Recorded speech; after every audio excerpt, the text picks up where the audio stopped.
Hello, everybody. I'm Monica Thomas. I'm the Director of Social Work. Welcome to you all. This is the part 3 of our End of Life series, and today we have 2 speakers. We have Jane Euler, who has joined us from Present for You. She is an End of Life doula, and she's going to explain exactly what that is and tell her about the services that she provides today. And then our own Dennis Detliff is going to talk about the Death with Dignity group here at Goodwin House, Alexandria, and the efforts of Compassionate Choices in terms of the medical aid in dying legislation, and probably some other things too. Anyway, all right, so I'm going to turn it over to Jane. Thank you very much for coming today.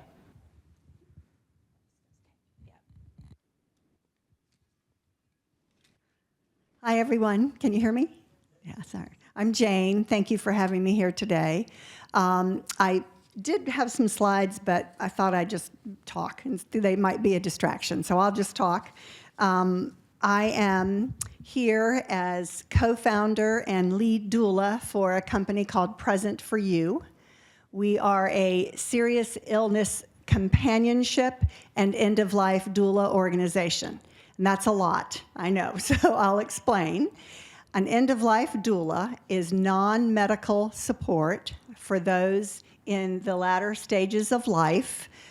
We support folks with spiritual, emotional, psychosocial, practical, and logistical.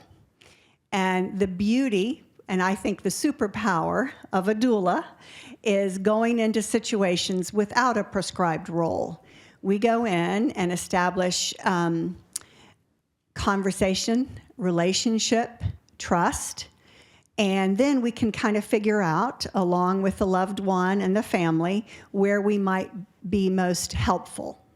So again, we are non-medical, and just some history.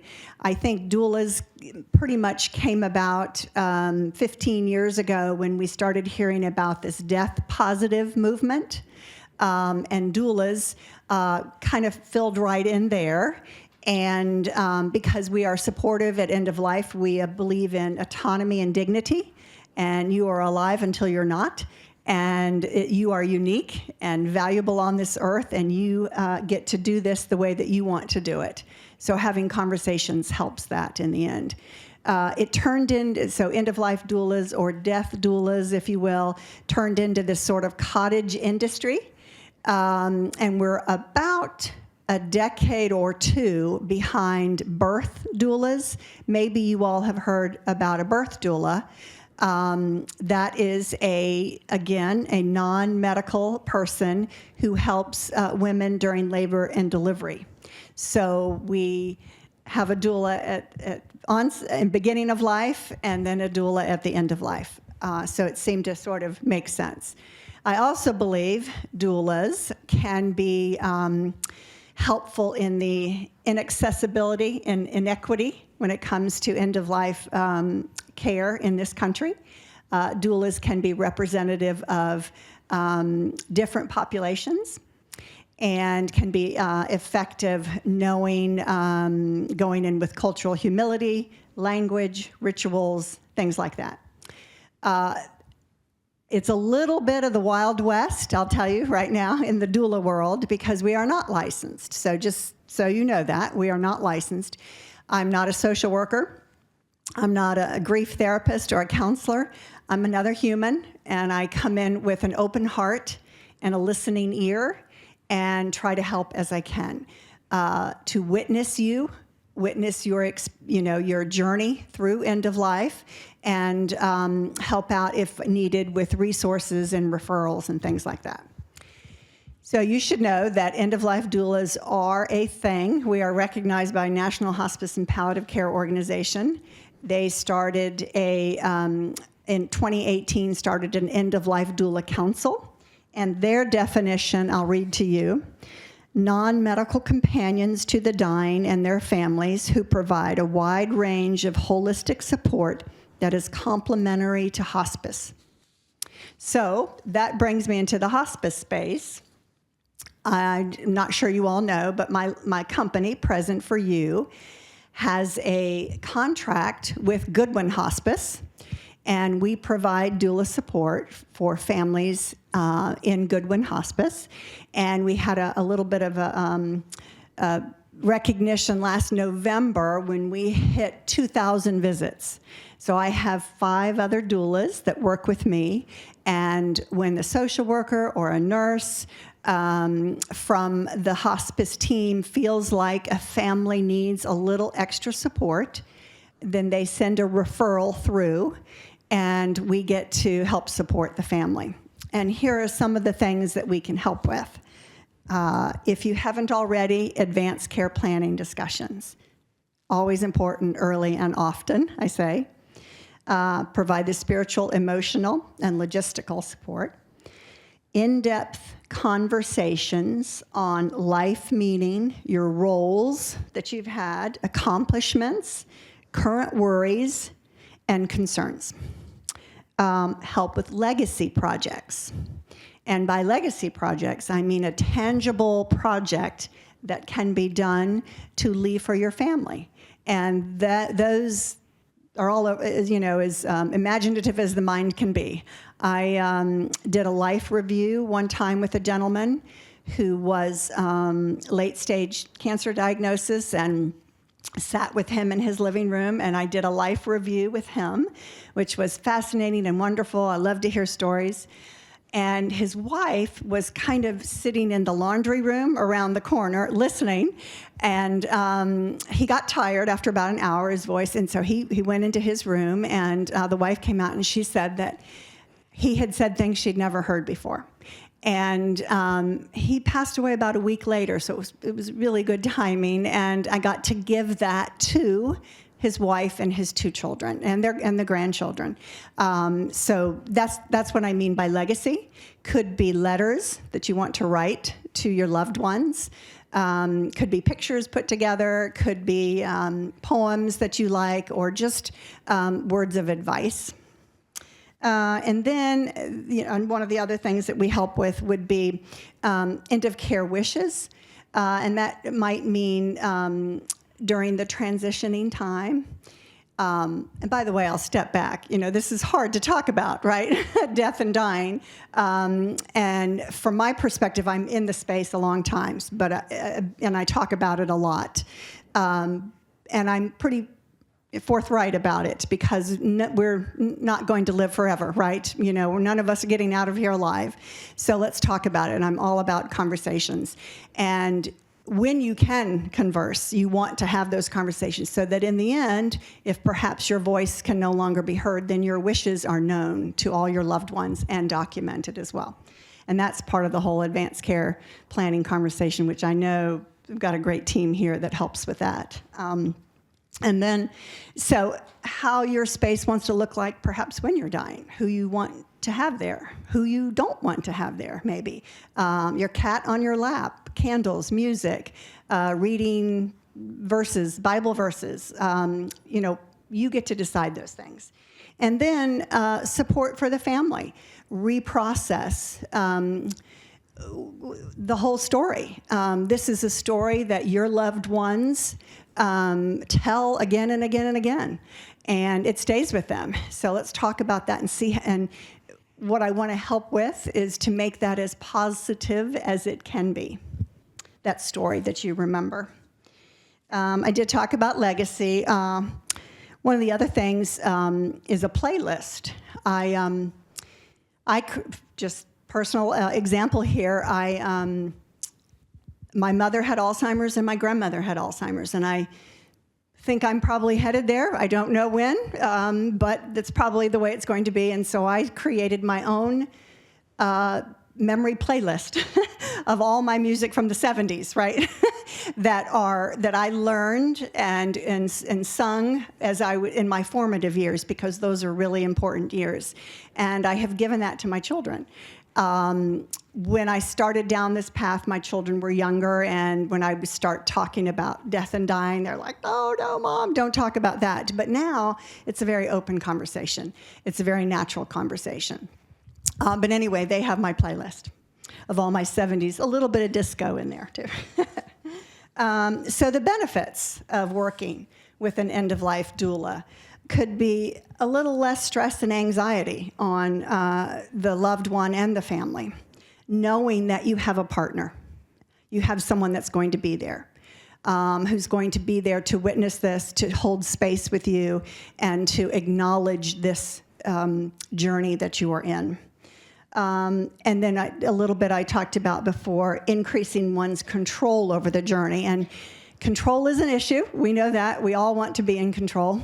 And as you age and enter into end-of-life, control kind of goes away. So one of the things you can do is have planned so that that plan maybe will be, fulfilled because everyone knows about it.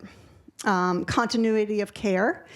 So back to more the palliative space and onset of chronic serious illness, we can be involved then, and you have this sort of continuity of care all the way through from, onset of serious illness, palliative, hospice, end of life, and then bereavement, as from a human perspective.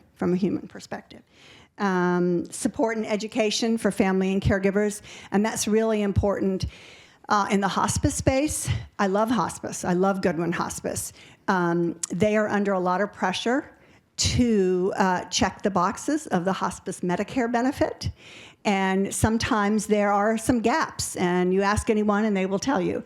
So I think the other superpower of the doula is coming in and continuing those conversations and having them again. What I have learned is when people enter hospice, there's a lot of information that's thrown at them, and they only get about a third of it. So continued conversations about what the plan of care is, narrate the normal of how this is going to go. And then, of course, human interaction and support on issues such as social isolation, loneliness, solo agers, and we do have vetted resources. So I know you have caregiving here, but if you needed someone from the outside, a caregiver or a skilled nurse from the outside, we've got vetted resources. And then the other big thing that I do is, I'm an advocate, so if I go into a situation and if someone is in hospice and I feel like they're not being palliated, then I can call the hospice team and say, I think a nurse needs to come, there's a lot of pain expression, please come. And then peace of mind because you're not alone. Several times I've gone into situations and spoke with folks, and as I was leaving, they would say, okay, so now can we call you? I said, absolutely, and I am now part of your team. Call me, rely on me. I have had people call me in the middle of the night. Sometimes I answer, sometimes I don't. But I have been called into urgent situations, and we're happy to be there. And I think I said that I have 5 other employees, other doulas that work with me. One is Spanish-speaking, different folks that have different skills and niches to accommodate our varied world. And from the perspective of a Present for You doula, which is my company, Present for You, and I have some handout brochures and cards over there. Since we take it up a little bit, not just at end of life, we can help with the palliative space and medical appointments, medical decisions, helping you make informed decisions, researching if needed, and having those types of conversations. And a little bit of it's a maze to go through the medical system, we know that, so we can help you with that. My 2 co-founders for my little company, one is a palliative care physician, and one is an attorney, so we do have some other expertise. We can translate medical terminology, plain speak. We want plain speak. Explain the hospice Medicare benefit. Care goal conversations and assessments we can do. Special considerations for the caregiver. Caregiver plight is one I'm very passionate about, and supporting the caregiver. I think I read some statistics lately that, the informal caregiver, which means a neighbor or a spouse or a loved one, saves the medical system billions of dollars each year, billions of dollars. So that's a lot for someone to, at 80 years old, become a nurse to their, loved one. That's a really hard thing to do. So being with them, normalizing this, acknowledging and witnessing what they're going through. Understand the medical aspects of the various life-limiting diseases, such as a lot of the common ones, cancer, of course, COPD, congestive heart failure, and then the neurodegenerative diseases, like Alzheimer's. And we have our own community care record. We make notes, and that adds to a little bit of transactional consistency. And then sort of the extra things we do would be a comforting presence, we're non-judgmental, family-centered, whole person care, but we have a teamwork, and we're a community resource. So that's kind of what Present for You does. And we have been working with Goodwin Hospice for a number of years. We had, at one point, we're serving about 42 of their families. Now we're at about 30, depends. We visit, 3 to 6 times or more if needed. Having conversations. Yesterday I was called in an urgent conversation. One of the nurses called me, and I literally happened to be driving by the road where this person was at one of the home care facilities in Fairfax. And the daughter was having a really difficult time sitting there with her mother, who was transitioning the last days of life. And she just could not understand how it got to this place, and she wasn't ready for it. So I sat down with her with an open heart and listened to her and her story, and a little bit of communication issues with her sister and her brother, and one wants this and one wants that. And what I gently tried to say is that it's best, that's all in the past now. We are here at this moment, and this is a spiritual time, a sacred time. So as much as you can, forget that's past, be present. She just needs you there holding her hand, telling stories, reading books. It was a good conversation. It was cathartic to her, I think, to tell the story again, to tell it to someone who was not intimately involved. I don't know her sister. I don't know her mom. But I am there with time and presence and a safe space for her to talk through this.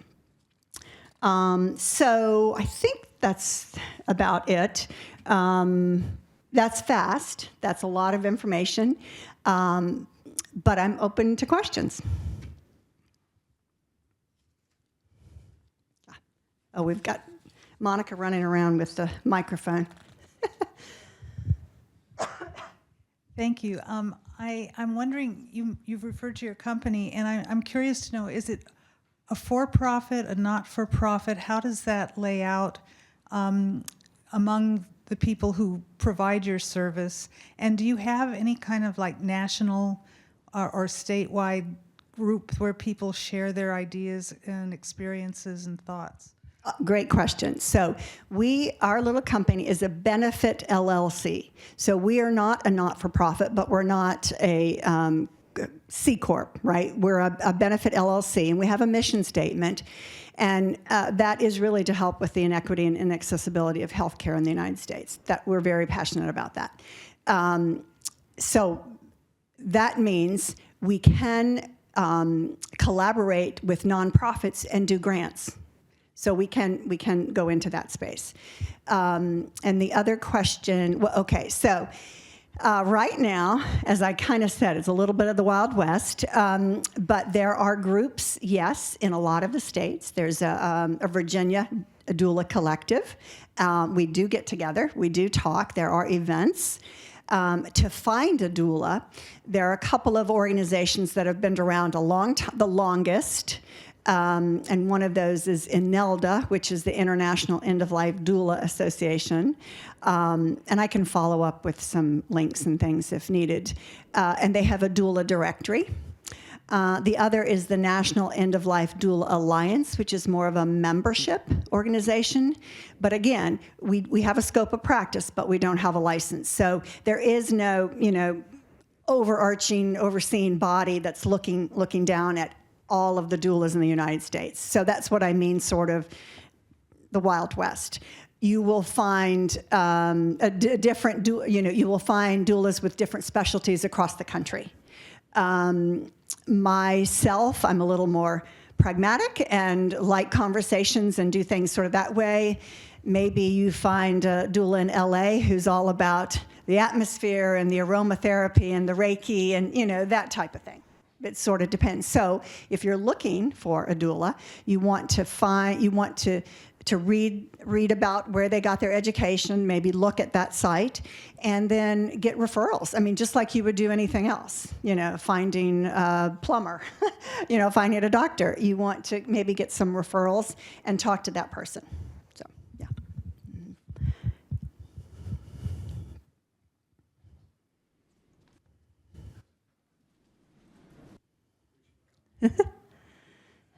This is a follow-up to that question. And are the doula services, your costs, covered by Medicare, or is it have to come out of a family resource? Right. It is not covered by Medicare because we're not licensed. We're not part of what they call the interdisciplinary team, which is your team in hospice, which includes a nurse and a social worker and the doc and maybe a volunteer and a aide and a pastoral counselor. So that's the IDT. And so, no, we do not get paid from those per diem funds from Medicare. If you're in Goodwin Hospice, the foundation is paying my company. So you don't pay for us in Goodwin Hospice. If for some reason you require more visits and want more of the doulas, then we have a reduced fee, and you can pay out of pocket. I will be perfectly transparent. Our hourly fee is $130 an hour, but for Goodwin patients, we reduce that to $95 an hour. So that's if you've been in hospice with Goodwin and then want to continue the relationship. So we reduce the fee. So it is if for those of you business minded, which I never was, I did not know I would be running a business at 65, but here I am. It's out of private pay, direct to consumer, right? And that's how And oftentimes. We believe that everyone deserves a doula, so we really don't let that fee stand in the way if someone really cannot pay. We will provide services. So, any other thoughts, questions?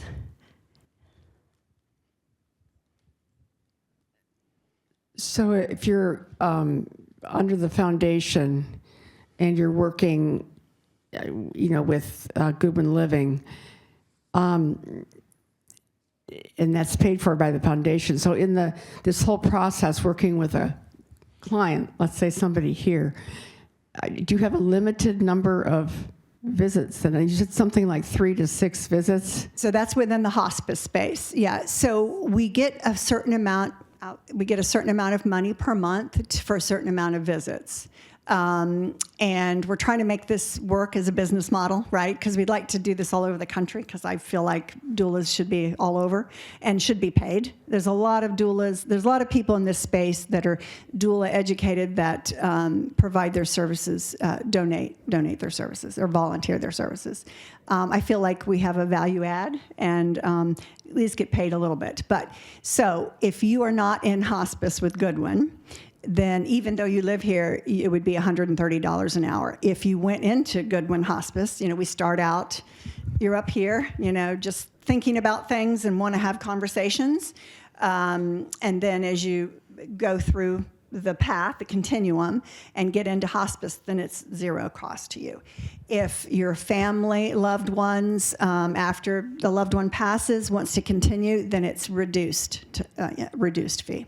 Does that make sense? Yeah, I understand that. Okay. But my question is more about if you're in Goodwin Hospice, are you then limited to 3 to 6 visits per month as an individual patient? Yes, but that's always, the goal is to provide the support that's needed.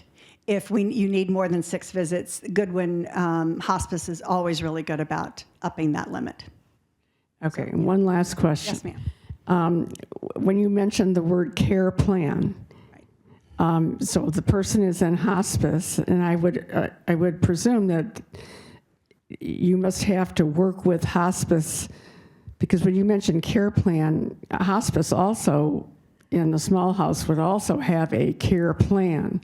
So how do these care plans work together? Right. We support the hospice care plan. That is what we do. We educate on that. Absolutely. And the doulas are in constant communication with the RNs, the hospice RNs, about what's going on, and the social workers.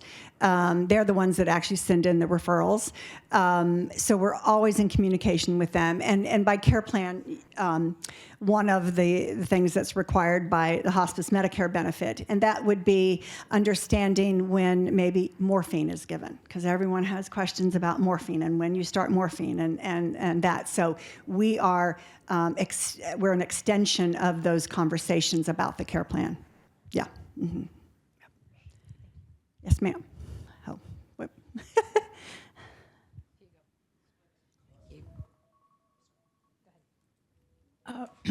I was wondering about, is there a standard training program that you put your volunteers through?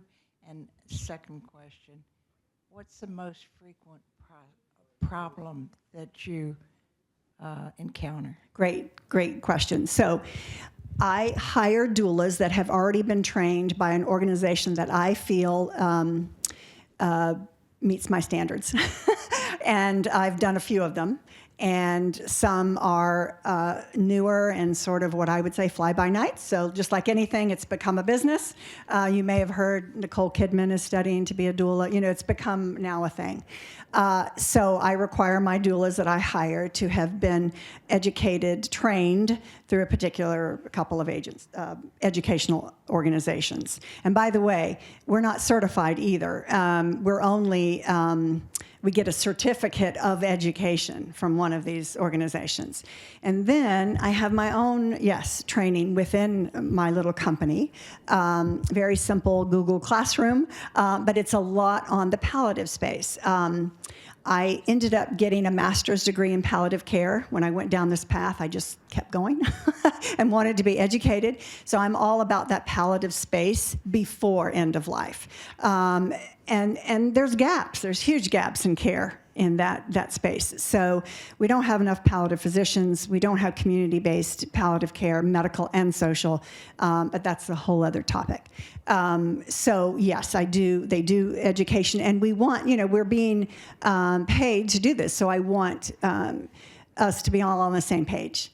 Consistency, timeliness, efficiency, and those were the things that Beth Clint, the director of Goodwin Hospice that I met with so many years ago now, and started this. We love volunteers, but volunteers are volunteers, right? It is not their job. So she saw the gaps and she saw the need, and we aligned, and that's where we are today. Yeah. So thank you. Oh, thank you. Frequent problem. So I would say there's a couple. One is miscommunication between family communication. I have held family meetings, and I'm just sitting there. I'm letting this play out in a safe space for people to talk.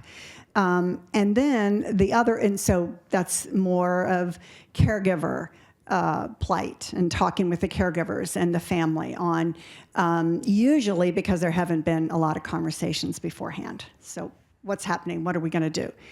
And then the other one is the question I get all the time from spouses mostly is, what is my life going to look like after he or she is gone? That is the worry. That is the thought that's, running through the head. Could be a daughter too. Could be a brother, whatever. What is my life? My life has been with this person. What is it going to look like? So that's, again, holding space and having conversations and witnessing that and acknowledging that we don't know. We don't know.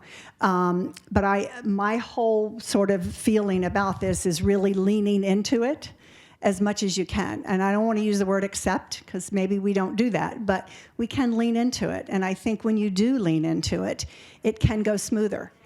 There are things that are out of your control. Lean into that. What is in your control? Let's talk about that. What can we do today? Maybe you can't do this anymore, but you can still do some of this. So let's, wake up each morning with hope and purpose, and you're still alive until you're not. So that's my thoughts. I have two questions. Ma'am. The first one is, where did the term doula come from, and what does it stand for? Second question is, can you describe a little bit more fully palliative care for me? Sure. So the word doula is of Greek origin, and it actually means servant. I like to use the word helper instead of servant. I don't like the word servant necessarily. So helper, non-medical helper, basically. That's where the word doula comes from. It's Greek. And then, sorry, what was the other question? Okay, so palliative care. There's a lot of confusion around palliative care.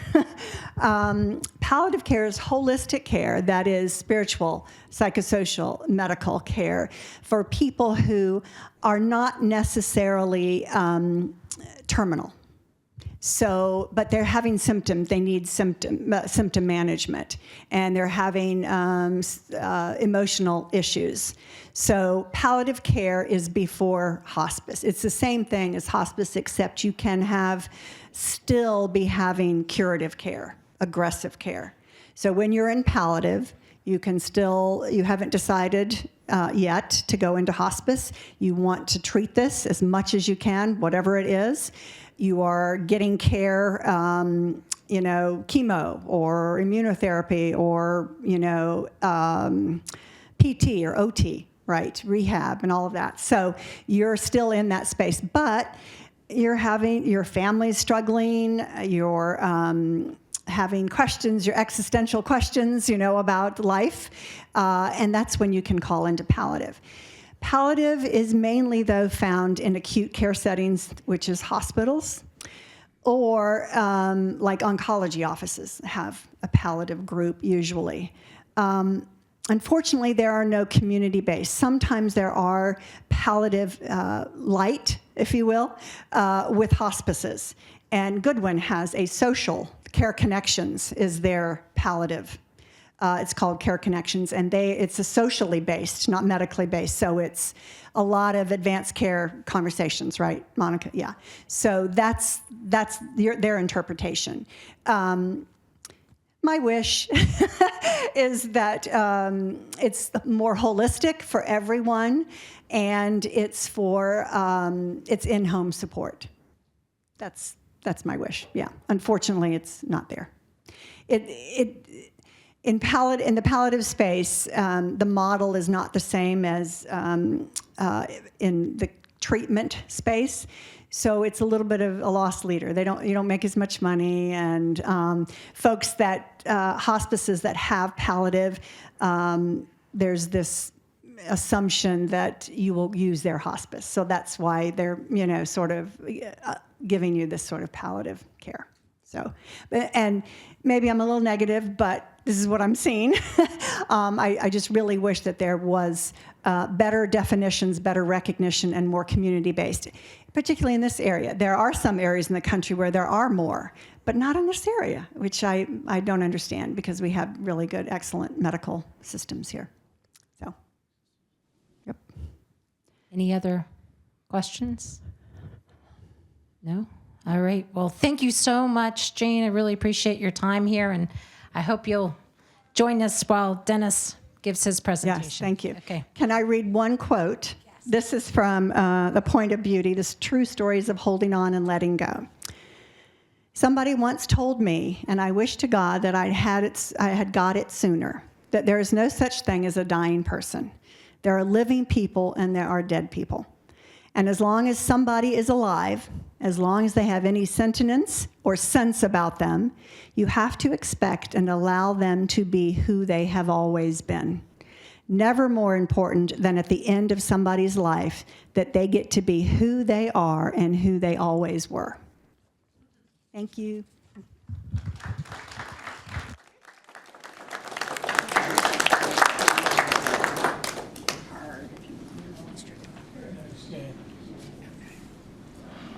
Dennis, do you want me to give out your hand or just wait till the end?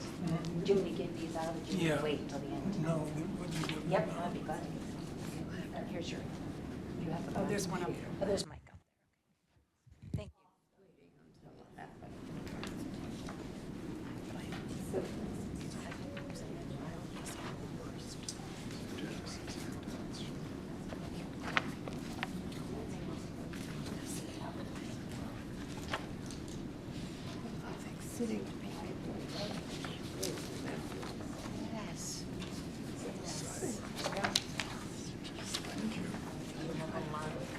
Thank you, Jane.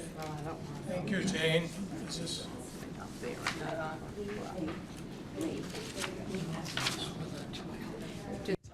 Thank you, Jane, for informative presentation. I apologize in advance for my speaking voice. It just isn't there anymore the way it was, and that's why the presentation that I'm giving is also being handed out, and we can follow along together. Title of the presentation is Death with Dignity. And when you hear the term death with dignity, it can have at least 4 meanings. In its simplest form, death with dignity is a written statement of an individual's preferences in how he or she wants to be treated or not to be treated as the end of life approaches. This statement often takes the form of advanced medical directives, living wills, do not resuscitate orders, on physicians' orders for life-sustaining treatment, so-called posts, which you've heard of in previous sessions of this seminar. Secondly, Death with Dignity is the name of a nonprofit, Oregon-based organization that is an advocate for a planned death. Third, it's the name of a GHA steering committee. We call ourselves the Death with Dignity Steering Committee, which are seeking certain objectives here within Goodwin House, which I'll elaborate on further on. And finally, it's a generic term used worldwide by those folks planning for a good death. You might ask, what is a good death? Well, the answer is different for everyone according to their values, their beliefs. It means having end-of-life options that provide power and choice, control if you wish, and peace of mind when death is imminent. The operative premise is the quality of life is a higher priority than how long we live. I would like to go to page, some of the options include voluntary stopping eating and drinking, palliative sedation, not starting or continuing with a treatment regimen such as chemotherapy, radiation, dialysis, and fourth, medical aid in dying, which I will come back to later. Let's go to the third page of the handout entitled VSED and Palliative Sedation. Here we, to voluntarily stop eating and drinking, to refuse all food and liquids, including those taken through a feeding tube, with the understanding that doing so will hasten death. This is an option for people with terminal or life-limiting diseases who feel that with VSED their dying will not be prolonged. One of the advantages of this decision is that you, the patient, may change your mind at any time and resume eating and drinking. The U.S. Supreme Court has affirmed the right of a competent individual to refuse medical therapies, which includes food and fluids. The choice is also commonly accepted in the medical community. But you need to prepare. If this is your decision to stop eating and drinking, it can't be a spur-of-the-moment decision. It needs to have preparation, including talking with your attending physician and letting them know of your plans. And I know here at Goodwin House that our physicians here, Dr. Karoma Nelson and Dr. Gloria in the hospice program, are supportive and have had experience working with patients who have chosen this option. Well, I think most of us in this room, if not all, have advanced directives in writing, and some of us have signed physician orders, the so-called POLST form that was discussed, I believe, in the last session of the seminar. Turning the page, it's very important, item number 3, that you talk with friends and family members who might care for you during this process. Caring early about your wishes and why you may want to take this course. Their support is crucial. You cannot successfully VSED without the support of your family members.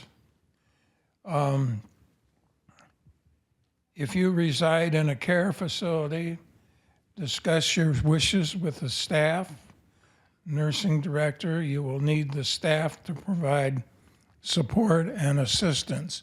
You do not need to be in hospice care in order to initiate a voluntary stop eating and drinking regimen.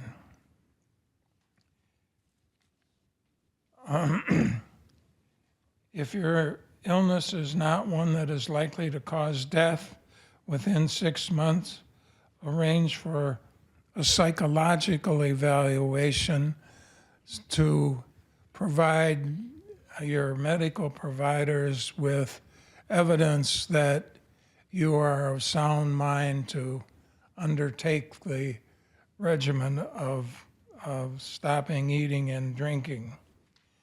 The next column talks about some of the specifics of what happens during the VSED process. I won't go through those, but I think that it makes an interesting description of how most people feel when they're going through this particular regimen. Most people experience death by dehydration in a matter of anywhere from 3 days to 2 weeks, depending upon what shape your body is in at the time that you initiate the VSAD process. And again, you may change your mind and resume eating and drinking at any time. This is part of patient-directed care, which is being more and more accepted by the medical community and certainly within Goodwin Living. There's a short description of what palliative sedation is. This is a decision that is made with your health care provider. It's not your right, but it is your right to ask for it, and that is that your palliative care that Jane was talking about evolves into a type of permanent sedation where you are in a coma and again eventually die of dehydration. Palliative sedation is legal in all of the states, as is voluntary stopping and eating. You also have the right as a patient not to start, or if you have started, electing to stop treatment regimens.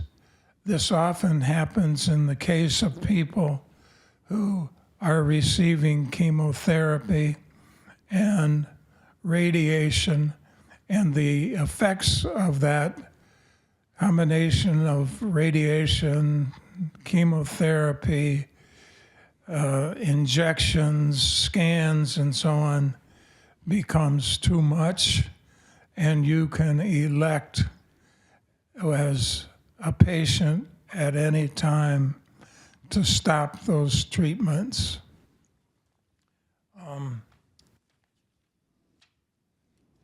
I would like to return to page 1 and get into a description of medical aid in dying. This is the option that currently is not legal in the state, the Commonwealth of Virginia. It is widely supported, however, end-of-life option that provides terminally ill people with a prescription medication that, when taken, precipitates a painless death and gives the individual and family peace of mind and comfort.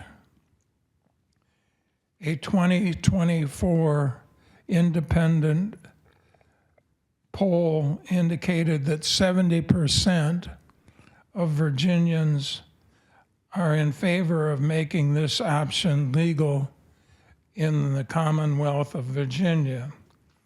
It is legal in 13 states, plus the District of Columbia. And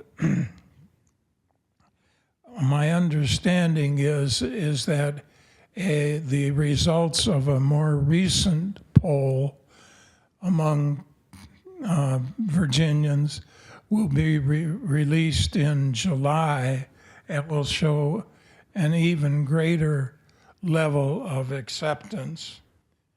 The laws in the above jurisdictions, the 13 states, have common safeguards for requesting and obtaining the medication.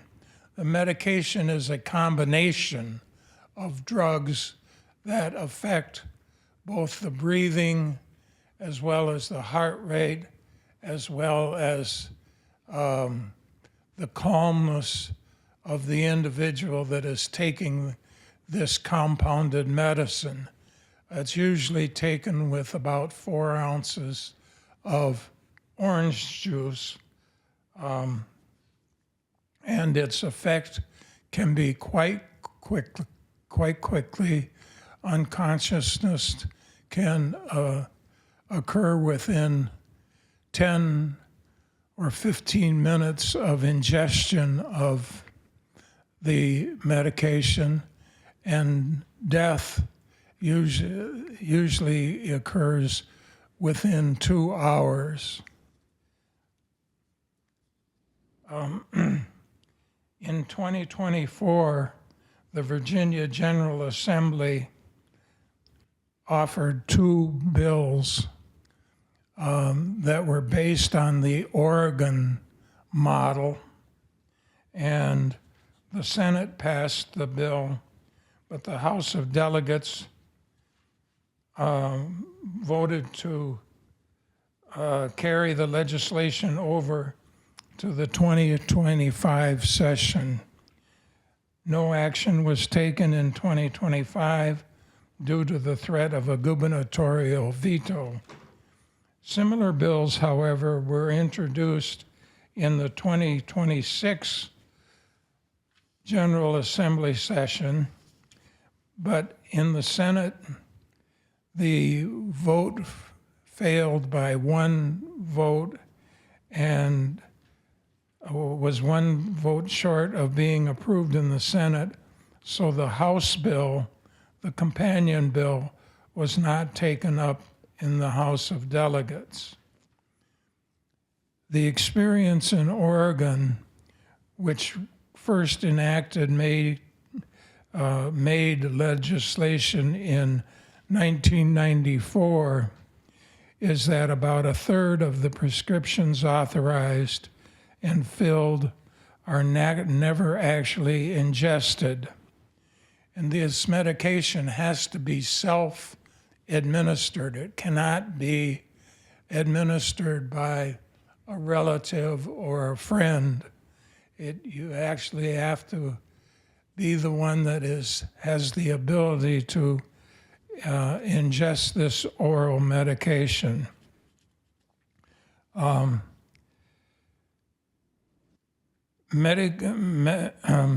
MAID is not a standalone medical procedure. It is prescribed by an attending physician in the broader context of patient-directed treatment plans as the end of life nears. It is not suicide. It is not euthanasia. Suicide is often a violent act of desperation that traumatizes families, Euthanasia, mercy killing, is an intentional act by another person and is illegal throughout the United States. MAID is a patient-directed option that leads to a painless, peaceful death to those with a terminal illness, usually defined as prognosis of 6 months or less. Most often, family members, friends, clergy, or a doula are present or nearby for what can be a loving, celebratory event for all. At Goodwin House, a resident-led steering committee has been created for three purposes. One, to inform residents where they can get accurate information on end-of-life issues.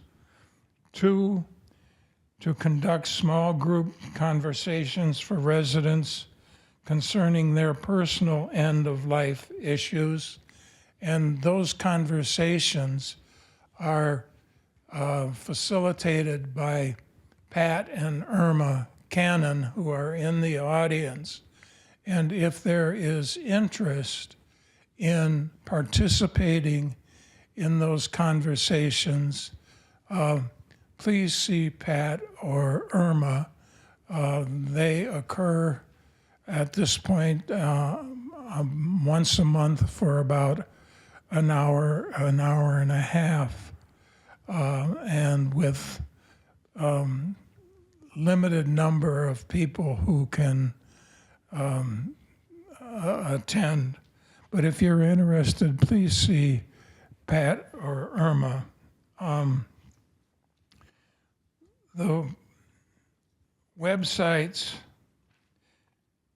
the third objective of our MAID group, of our Death with Dignity group here in Goodwin House, is to advocate for passage of medical aid in dying legislation in our General Assembly. We came close this last legislative session, and we'll be working in the 2027 and 2028 legislation, General Assembly, to see if we can get passage. New York State is the latest of the states to authorize MAID, and it took them 10 years before they finally got the bill through and was signed by the governor. The websites of two nonprofit organizations are particularly helpful for those of you who want more information on end-of-life options. The Oregon-based organization is primarily operated by volunteers. Its website is deathwithdignity.org.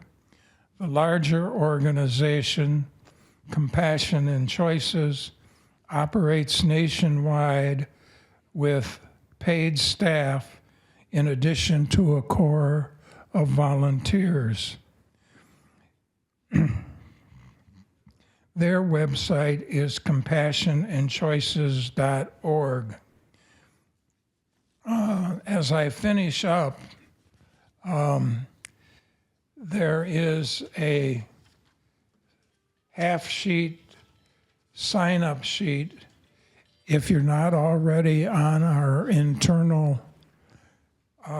email list, please fill out this, and want to be, please fill out this form, and we will put your name on the email list. Check the bottom of the form if you want to get information directly from Compassion and Choices. Finally, the last sheet which is a half sheet of paper, is kind of a fun exercise. It has to do with the quality of life. What is your definition? What is your definition of what constitutes quality of life? I've given 3 examples here, but each one of you can think of in your own life what is important, what constitutes the quality of life, what kind of priority that has for you, and how difficult or easy is that for you to achieve. This is a little bit of a tool to kind of progressive tool kind of to see how you yourself think you're doing in terms of your own quality of life, and when you might begin to think about when would be the time that you might want to do some actual death planning. I see that I am at the end of my time, but if there are any questions, I would be happy to try to answer them. Thank you.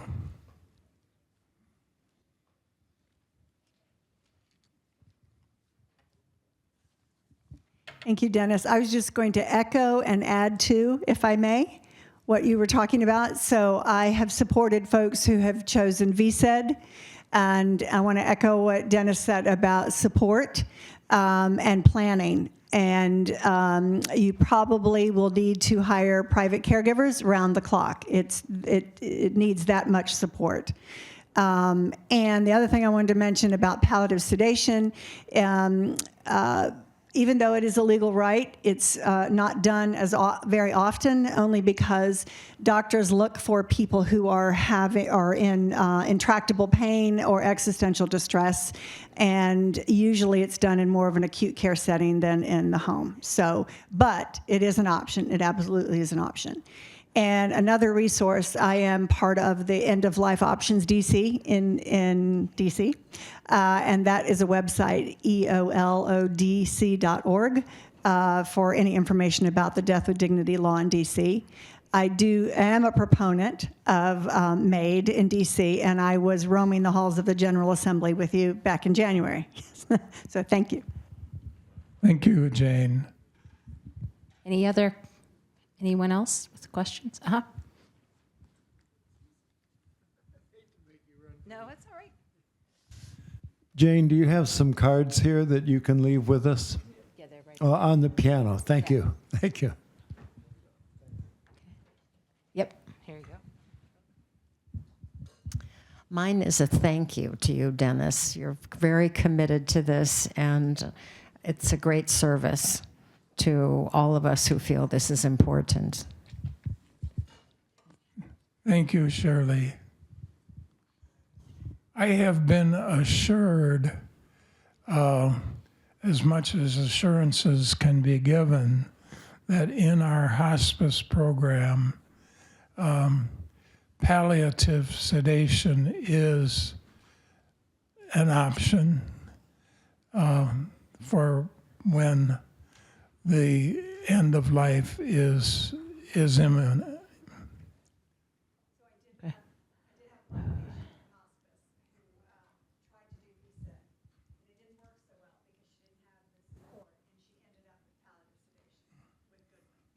Yeah.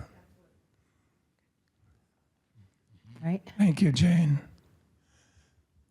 Okay, if there are no more questions, I appreciate your attention, and let me know if you would like to be included in our email, internal email list. Yeah.